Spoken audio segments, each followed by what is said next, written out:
Let's close our eyes for prayer. Father, in the name of Jesus, we thank you. We bless your name for our brothers and sisters, our papas and mamas, and all the people that you are using over here. We're asking, oh Lord, that your fire will come in every soul in Jesus' name. Touch every life. We pray, Lord, there will be no fruitless servant in the house of the Lord. Every one of us will be fruitful. Whatever we need, do it in every life in Jesus' name. And we pray, Lord, we will do rewardable service. As you're using us to bless multitudes of people, bless every individual leader and worker and all participants here today in Jesus' name. We thank you because we know you have answered. In Jesus' name we pray. Let's be seated. We're looking at Philippians chapter 2. As you look at Philippians chapter 2, you're going to find there are three leaders here. In Philippians chapter 2, number 1, there is Paul. Number 2, there is Timothy. Number 3, there is Epaphroditus. And we're taking these three leaders as timeless models of transformational leadership. You see, if we say we're leaders, we should have impact in the lives of the people we're leading.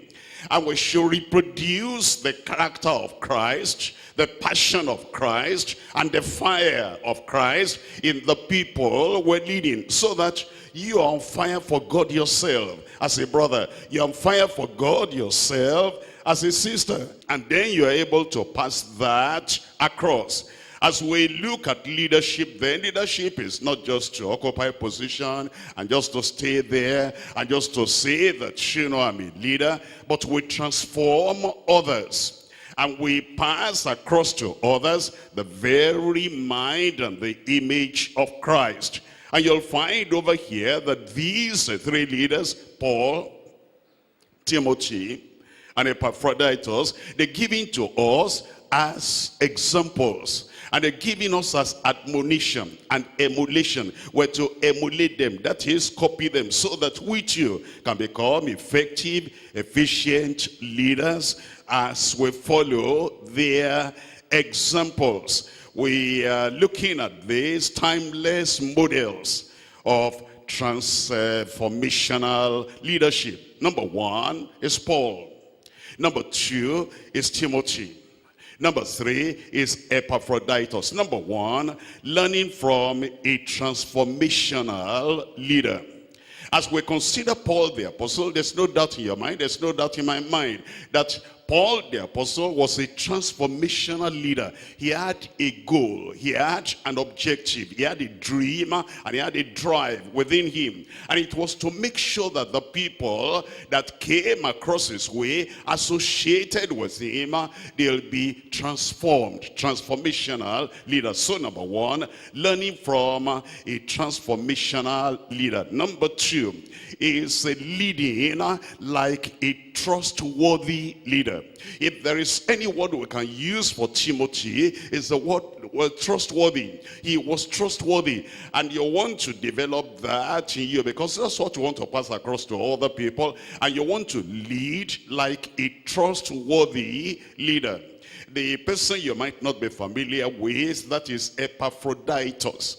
And this person, as you read is the brief thing that is written about him here, you'll find that this is a person that was tireless. He was tried because we heard that was sick. That was a test of his commitment, a test of his faith, a test of his giving himself fully to the Lord. And so number 3 is laboring with a tried and tireless leader.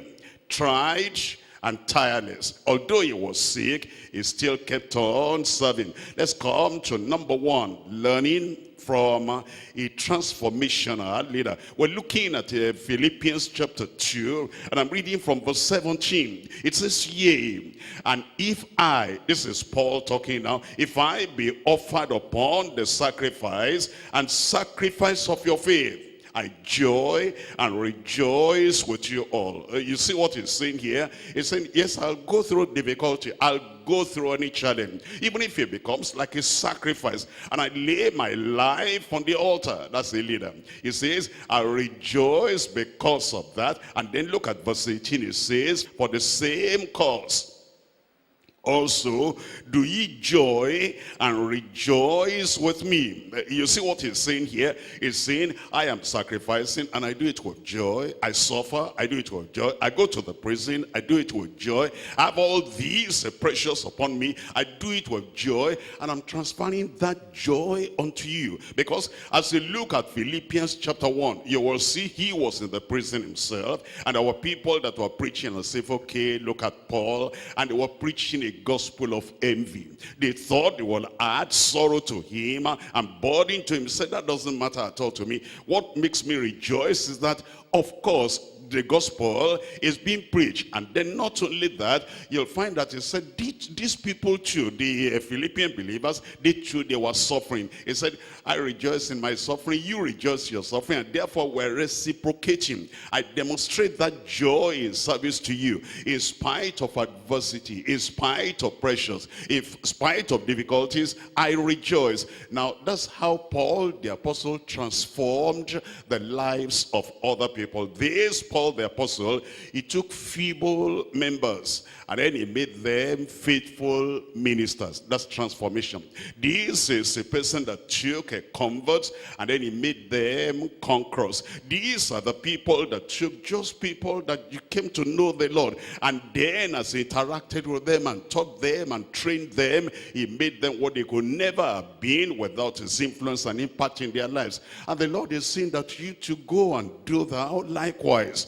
Other people have labored on you, they have planted something in your life, they have imparted something in your life, and now you're a leader. Go and do that likewise and raise up other leaders. The question is, how did Paul the apostle actually raise up all these leaders? Three things. Number one, Paul's example. Paul's example. Number two, Paul's exhortation.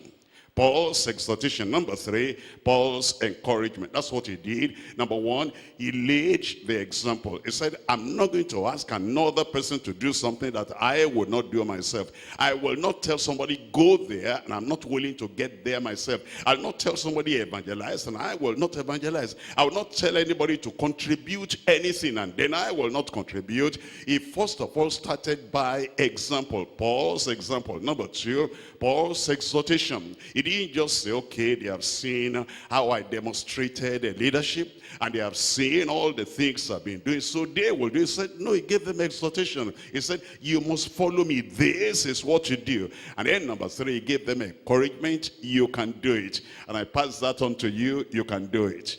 And you will do it in Jesus' name. And let's look at it. Number one, that is Paul's example. As you look at Paul's example, number one, you'll see his sacrifice. He sacrificially labored because that sacrifice was his example. Number two, his service. His service. He actually served. He was not a leader by name, a leader by profession, a leader by lip service. He actually did the work, his sacrifice, his service, and then his selflessness. His selflessness. There wasn't anything about self in his service. And let's come back to this again as we're looking at Philippians chapter 2 verse 17. It says, yea, that means yes, and if I be offered upon the sacrifice and service of your faith. I told you to believe on the Lord Jesus Christ. And I know that your unbelieving neighbors might persecute you. And then as you're believing and you want to hold on to the Lord, I'm willing to suffer with you too. And as a real leader who comes by the side of the people he's laboring on. And when they are suffering, he doesn't abandon them. He doesn't turn a blind eye, a deaf ear, as if he does not know people under him are suffering. Paul the apostle said, I'm willing to sacrifice my very life. Hey, look at this in 2 Corinthians chapter 1.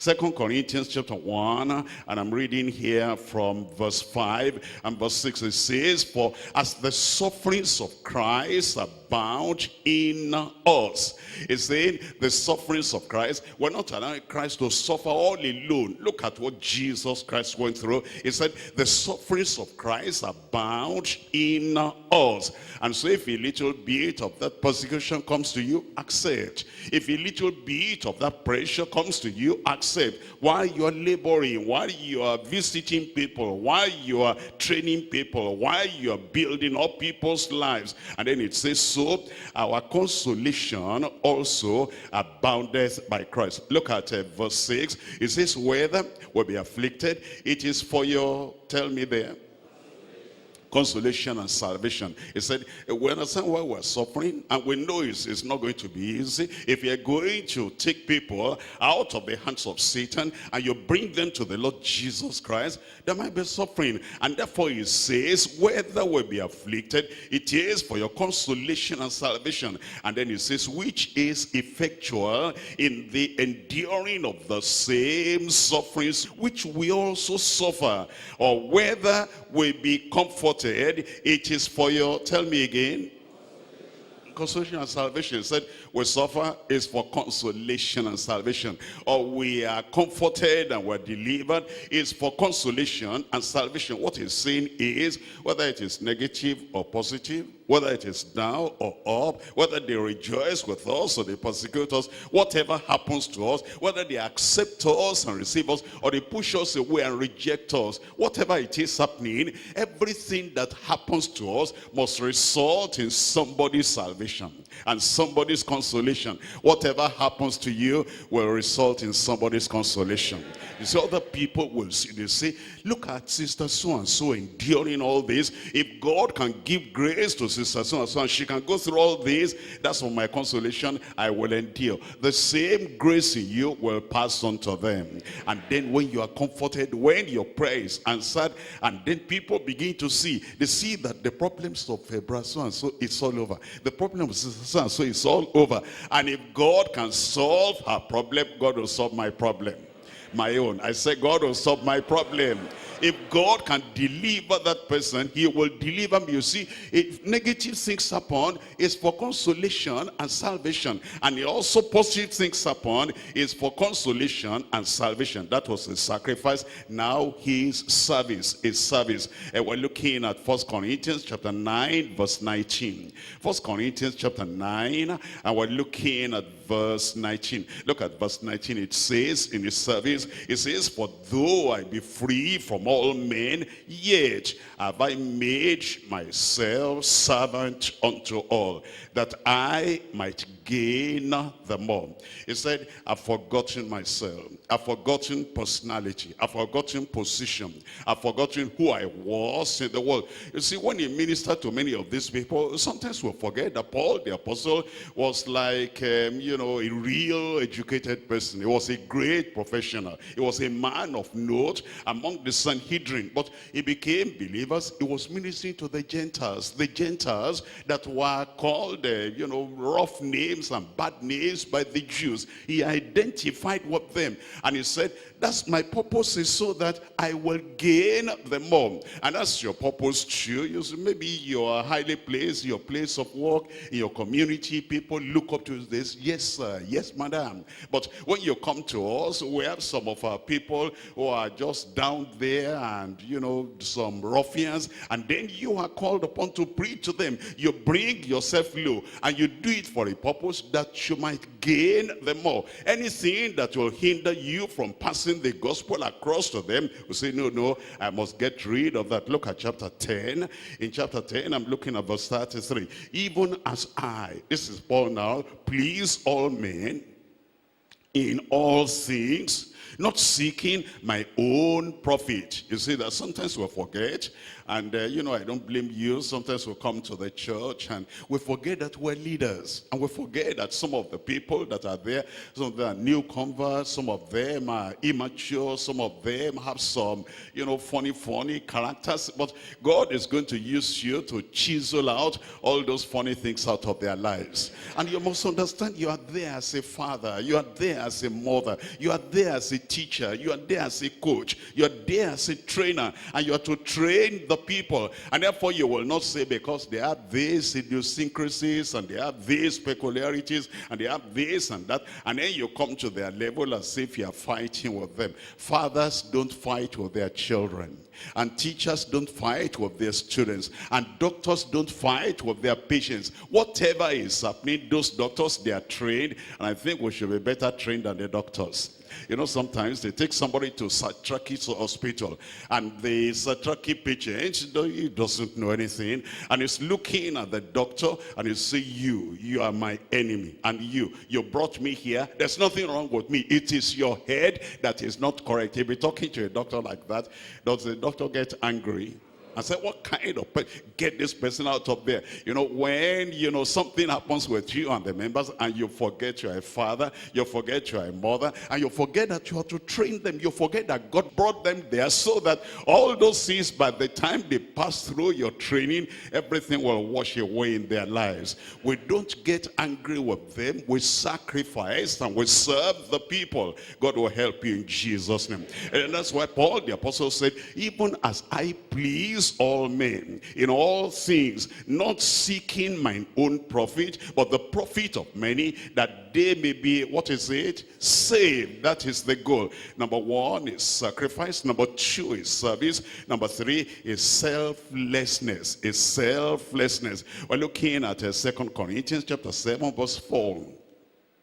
2 Corinthians chapter 7 verse 4, it says, great is my boldness of speech toward you. Great is my glorying of you. I am filled with comfort. I am exceeding joyful in all things, in all our tribulation. It says, you know, I forget myself. Even though I have all the trials and the troubles and the tribulations, I forget all about that because of the joy of serving the people. I pray that you'll serve with joy. It will not be like, you know, on Saturday you went through some turbulence in your family. Maybe the child was sick, or maybe something happened that, you know, really concerned, and you are praying almost all through the night that, you know, no bad thing will happen to the family. And here you wake up Sunday morning and you still have to come and preach Sunday morning. And then but you must not forget that the people, they don't know that anything happened on Saturday night. They didn't know that you face real challenges on Saturday night, but thank God he has delivered you. And he will keep on delivering you. And so you don't come to the pulpit on Sunday and says, you know, it's not an easy road. Sometimes in the valley and sometimes in the mountain. And the people know how you normally teach and you express yourself. But now it's like something has happened to you and you are passing on sorrow. You are passing on depression. Cheer up. Cheer up. Because God is still on the throne. And you are there for a purpose, and that purpose will be fulfilled in Jesus' name.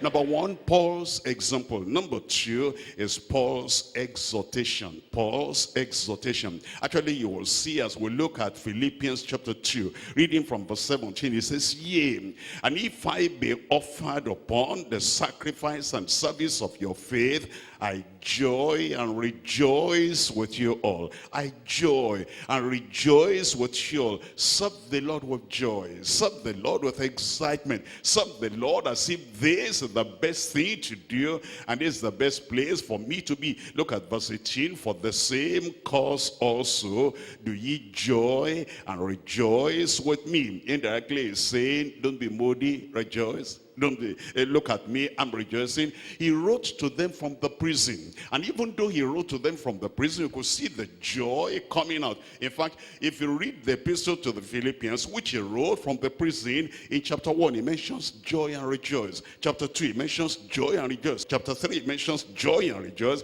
And then chapter 4, it says, rejoice in the Lord. Always again, I say unto you, rejoice. If he could do that from the prison, you are not in the prison, you're rejoicing. rejoice. And then the exhortation that he gave to the people, 1 Corinthians chapter 4.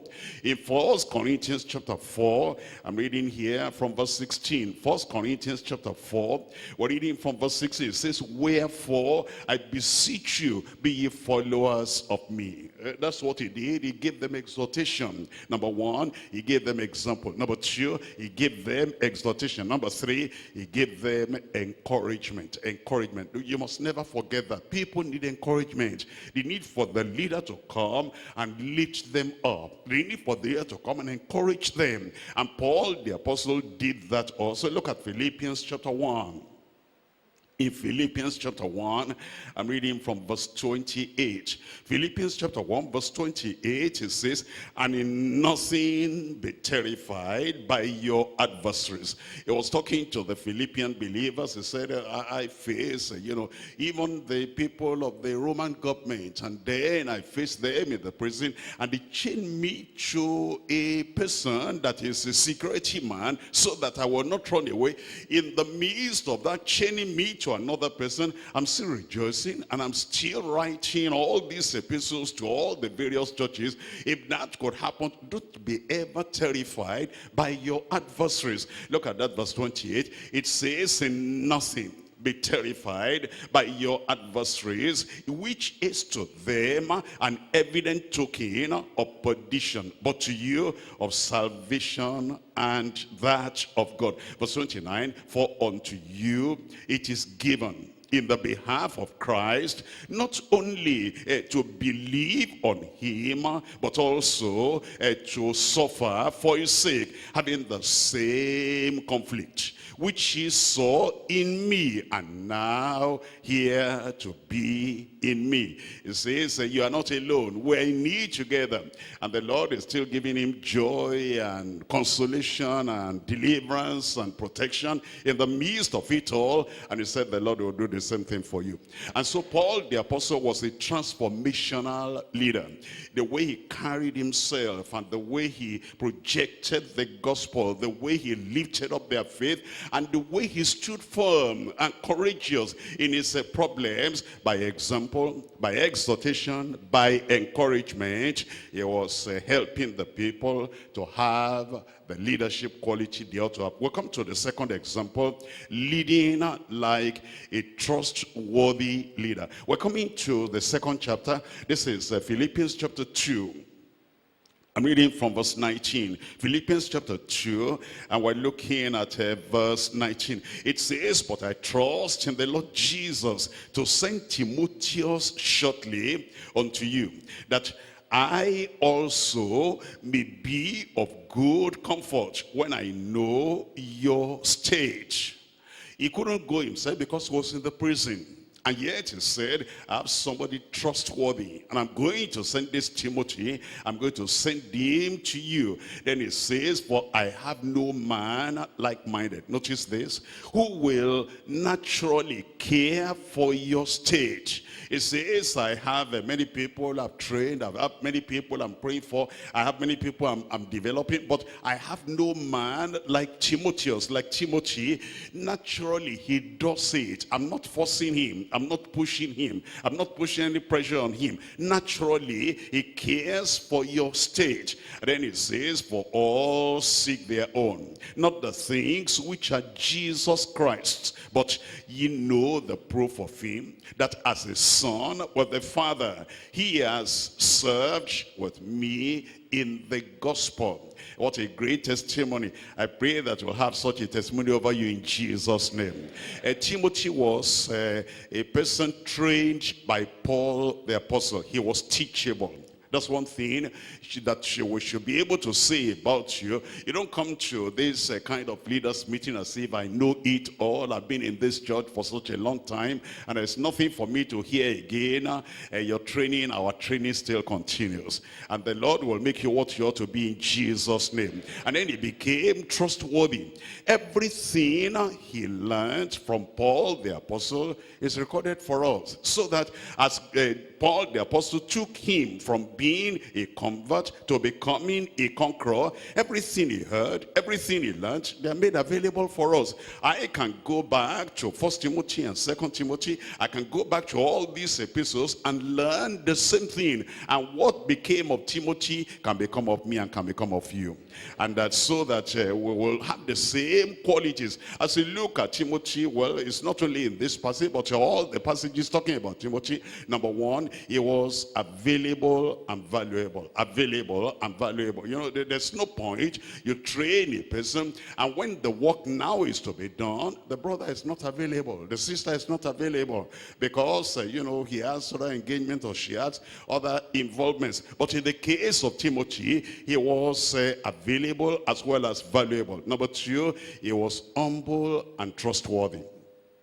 Paul the apostle could say, I'm sending Timothy to you. He had not even told Timothy. He didn't have to seek permission for Timothy. Timothy, will you like to do this? Will you be, will you be open to this challenge? No, because this man was humble and trustworthy. Number three, he was transformed and transferable. Transformed and transferable. There are people that have quite a lot of good materials in them. They have knowledge, they have love, they have everything. The only thing is that they are not transferable. You cannot say, you've been in the church at Ephesus, now go to Thessalonica. You've been at Thessalonica, go to the Philippians, because he said, I'm sending this Timothy to you. This man, this young man was teachable. Not only that, he was trustworthy. Not only that, he was transformed and was transferable. And you begin to ask yourself, am I like that? Am I like that? If they see that I'm doing something great in this district, and then our group pastor or the rep feels that, we need your hand in that other place. We need your ability in that other place. You look like a real great evangelist, and those people, they have been taught. The leader there has been a teacher, but it just goes line upon line and precept on precept. But we need someone to raise some fire there and to put some storm and some energy into them. Would you please leave this place and go and do that? What did I do? Why is it me? I'm having a good time here, and now they want to transfer me there. Come on, now be a Timothy. Somebody there said, be a Timothy. He was transferable. Anybody transferable there? The Lord will do it in your life in Jesus' name. The same fire, the same effectiveness you have in this other place, when we need it in the other place, you will not deny the church of your talent. Not only that, he was like-minded and dependable. You see, as Paul the apostle looked at him, he said, this man is like-minded. I know my mind, that's his mind. I know my heart, that's his heart. I know my pursuit, that's his pursuit. Because he was like-minded and dependable. Number 5, he was selfless and single-minded. Selfless and single-minded. I have one goal, that's Timothy. And that goal was to serve the Lord. And he really served the Lord. And I pray that you too, as God is training you and building you up and helping you to be effective where you are, you will do more for the Lord in Jesus' name. I said, number 1, he was, tell me, available and valuable. Number 2, please tell me, humble and trustworthy. Number 3, please tell me, transformed and transferable. Number 4, like-minded and dependable. Number 5, selfless and single-minded. Number 6, you don't know that one. Number 6 is consecrated and committed. Consecrated and committed. Wake him up early in the morning. Who is knocking at my door? This is Paul. What's the matter, Apostle? I want you to go to this other place. Let me dress up, I'll come out now. That man was committed and consecrated. And in these days of a GSM, we don't need to come and knock at your door. All we need is to look at your number and phone you and say, yes, sir, what's it? We'll say, we need your help in this place. When do you want me to be there? 4 o'clock today, I'll be there. I said, I'll be there. You'll be there in Jesus' name. Because he was consecrated. That's consecration. Little things, little drops of water make a mighty ocean. As you give yourself to the Lord like that, and that thing is training you, you learn never to say no to responsibility. You learn never to say no to opportunity. That opportunity comes to say, yes, I'm available. Number 6 is consecrated and committed. Number 7, willing and ready for service. Willing and ready for service. As we look at Timothy as a leader that was trustworthy, and we want to lead like that, there are 3 things. Number 1, he was loyal and like-minded. Look at this, look at this. In Philippians chapter 2, I'm reading from verse 19 again. But I trust in the Lord Jesus to send Timotheus shortly unto you, that I also may be of good comfort when I know your state. For I have no man like-minded who will naturally care for your state. That's Timothy. He was a loyal and like-minded. In 1 Corinthians chapter 4, 1 Corinthians chapter 4, and we're reading here from verse 17. 1 Corinthians chapter 4, verse 17. For this cause have I sent unto you. What's the name? Timotheus. You see this? Philippi, I'm sending Timothy to you. And then when he comes back from there, Thessalonians, I'm sending Timothy to you. And then Corinthians, I'm sending Timothy unto you. There's some people that will start complaining. And they will say, am I the only one? Titus is there. Epaphras is there. And Ananias, whatever name, Ananias and Sapphira, they are there. And is it only me? Well, thank God that God has seen you.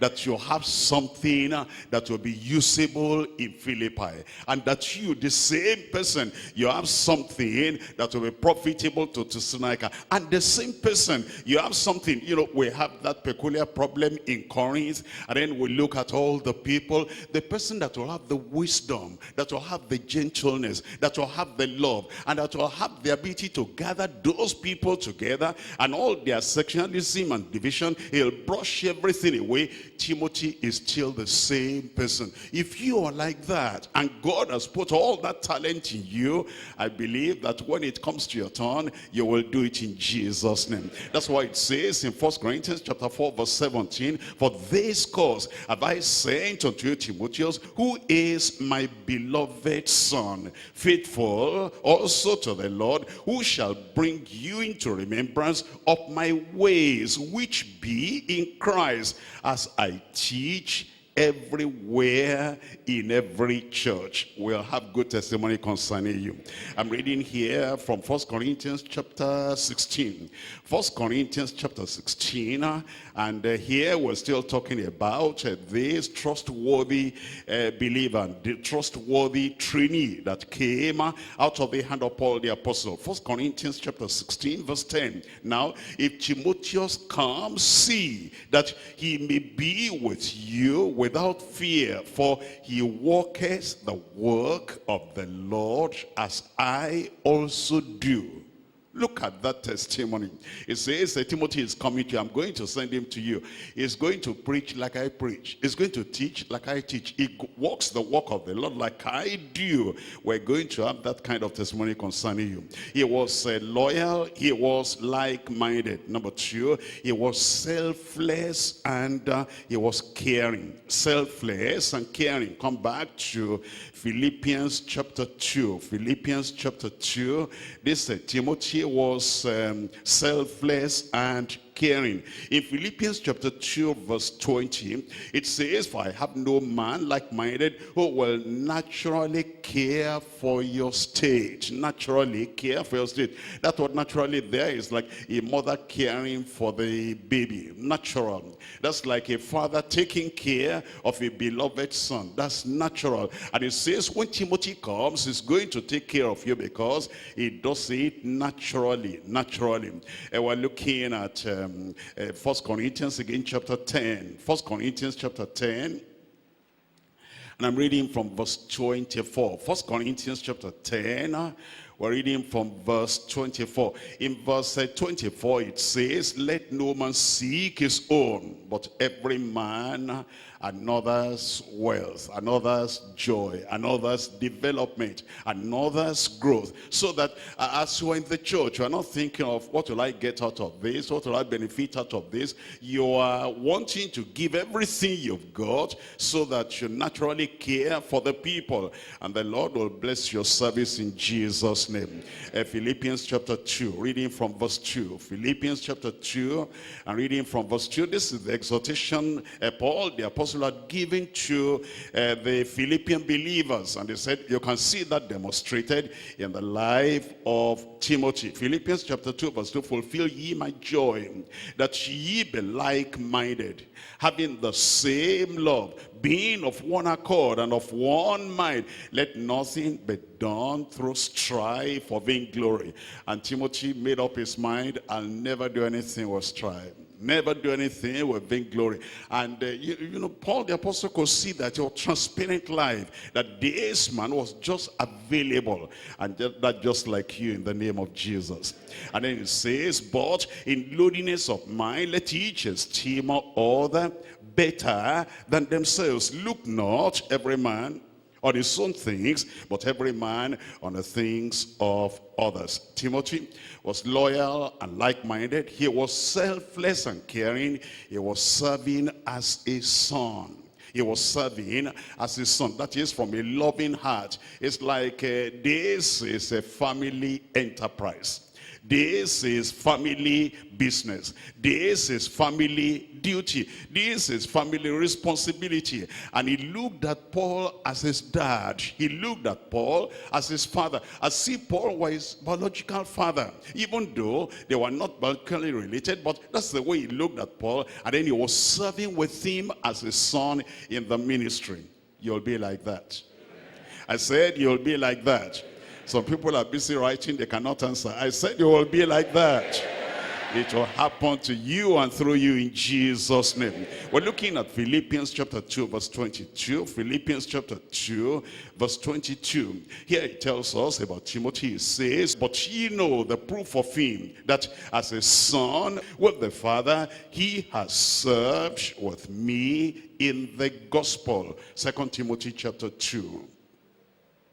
2 Timothy chapter 2, I'm reading here from verse 1. 2 Timothy chapter 2, and we're reading from verse 1. Thou therefore, my son, be strong in the grace that is in Christ Jesus. You'll be strong.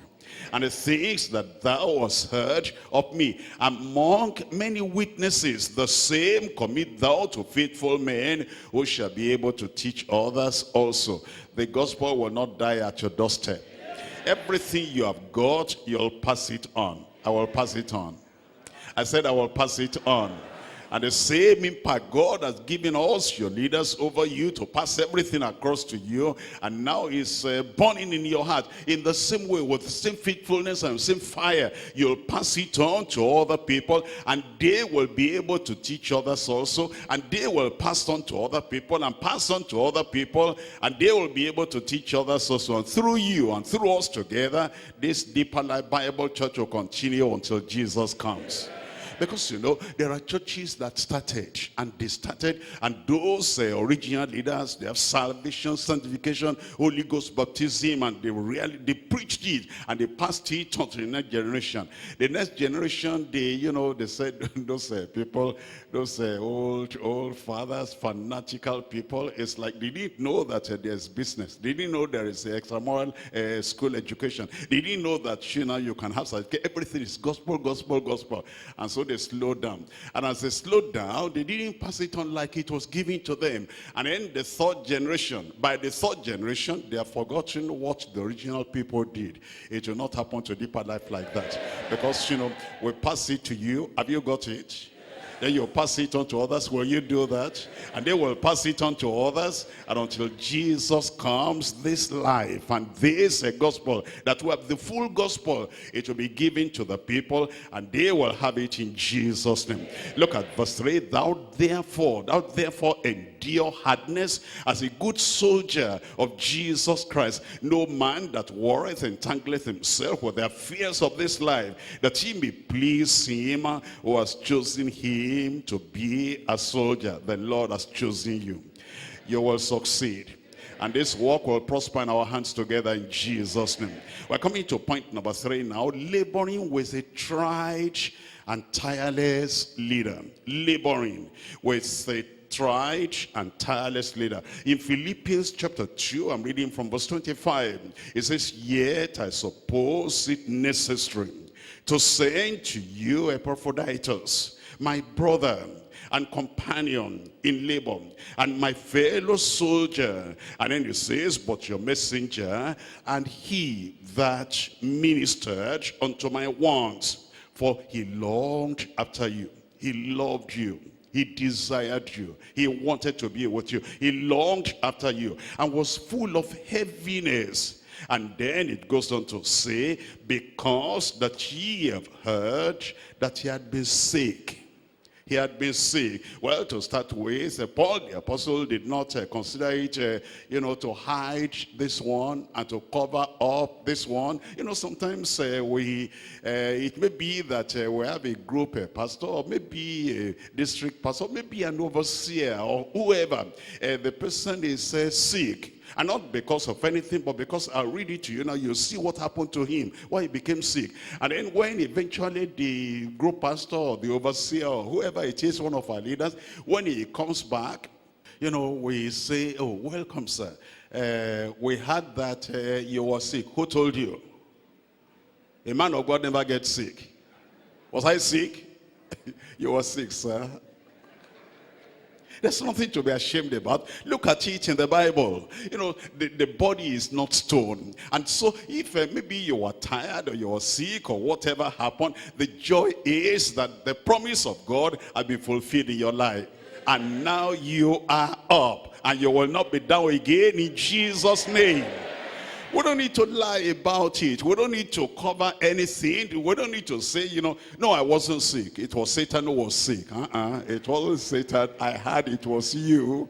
And here Paul the apostle, some people, they will say, Paul might say, I'm not going to talk about it, because if I say that Epaphroditus was sick, they'll say, what is the power of the apostle? As the apostle lost the power, no, the apostle has not lost the power. We know that even in the prison, Paul and Silas, what did they do? They sang, and when they sang, the prison doors were shaking with all the foundation and all those stalks, everything was loose. There's nothing strange in this. Brother so-and-so is sick, tell me about it and we'll pray and God will raise him up in Jesus' name. Or sister so-and-so is sick. No, we're not going to say, because if we say that, they'll say, what has happened to our group? What has happened to our district? That, Pastor so-and-so, sister so-and-so is sick, and then we have not done anything. Have we lost our faith? No, we have not lost our faith. Two of us shall agree together and God will raise that person up in Jesus' name. And group pastors, you are here tonight. If there's somebody sick like that, I hope you'll tell me tonight so I can join my faith with yours, and we'll hear next week that person has come up in Jesus' name. But look at this, verse 26, for he longed after you all, and he was full of heaviness, because that ye have heard that he had been sick. For indeed he was sick. Tell me the next thing there. Nigh unto death. Look at Paul the apostle. This is sincerity. And this is faithfulness. And this is being open and transparent. There's nothing to be hidden. We're members of the same family. He was writing to the Philippians. He said, over here, Epaphroditus has been with me. You know what had happened? He became sick. And we thought it was a little sin. He even was sick near unto death. But thank God, God is still on the throne. And whatever is happening to you today, the Lord will turn it around. And then it says, we'll come back now to verse 27. For indeed he was sick, near unto death, but God had mercy on him, and not on him only, but on me also, lest I should have sorrow upon sorrow. What he meant is that if Epaphroditus had died, this wonderful man, and this man that is walking like this with me, if he had died, I'll have waves of sorrow upon sorrow. The Lord will take away your sorrow. I sent him therefore, verse 28, the more carefully, that when you see him again, ye may rejoice. Well, we'll rejoice over you. And that I may be the less sorrowful. Receive him therefore in the Lord with all gladness, and the whole such in reputation, because for the work of Christ, listen to that, for the work of Christ, he was nigh unto death, and not regarding his life, he didn't have enough rest. He just walked and walked and walked. That's why he became sick. And then it says, to supply your lack of service toward me. As we look at this Epaphroditus, he was tried, he was sick, and yet he was tireless. Number one, about him, he was sick yet serving. Sick yet serving. This is not a person that will have a little running stomach and will say, I cannot go and preach today, I cannot go and supervise us fellowship today, I cannot go to that meeting today. Just a little problem, or maybe it's just a little bit, some little rashes on the body, and it doesn't cost you anything. You can take care of yourself and still dress up and come, but because of this, because of that, I don't think I can go today. But he was sick and yet serving. Number two, he was dying yet dedicated. Not dead, but almost dying, but died yet dedicated. He said, I've laid everything on the altar. Even though this is happening to me, nothing will cut short my consecration. Number three, he was weakened yet walking. Because the sickness weakened him. He became feeble. It's like, can I do anything now? But all the same, he said, I'll see, as long as I can breathe, as long as I can stand, as long as I can carry myself, I will still do something. And he did something, weakened yet walking. And then number four, feeble yet faithful. Feeble yet faithful. You see, the sickness, sometimes somebody has malaria, and the malaria may just bring that person down, but that's your body, but in your spirit you are strong, in your spirit you are faithful, in your spirit you said, that's what I told the Lord, and I'm still going to do what I told the Lord I'm going to do. It's not like little challenge and little problem, and then we cannot find the person, you cannot even get across. They shut off the phone, they shut off everything, that you cannot even see anybody to ask, because the wife will stay at home, the children will stay at home, because daddy is having some, and what daddy is having can still rise up from bed, can still come and to the sitting room, and daddy is sick, is not able to come, but he's still reading newspaper. That's daddy. I hope you are not like that. Okay, those people didn't come today. You will not be like that in Jesus' name. That whatever the challenge you will have, will say, I will still go to the fellowship. And as you are good on the way, healing and miracle will meet you in Jesus' name.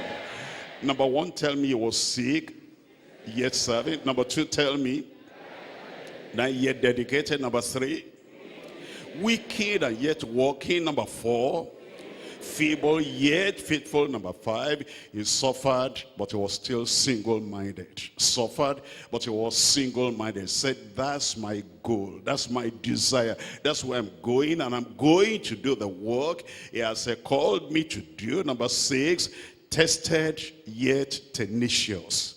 Tested yet tenacious. That sickness is just a test. It comes to you as a test to see whether you will still hold on. But Epaphroditus said, I'm still moving on. I'm still going to do what the Lord has called me to do. Number seven, tried yet tireless. Tried yet tireless. And see the qualifications and see the titles that Paul the apostle gave unto Epaphroditus. We're looking at verse 25.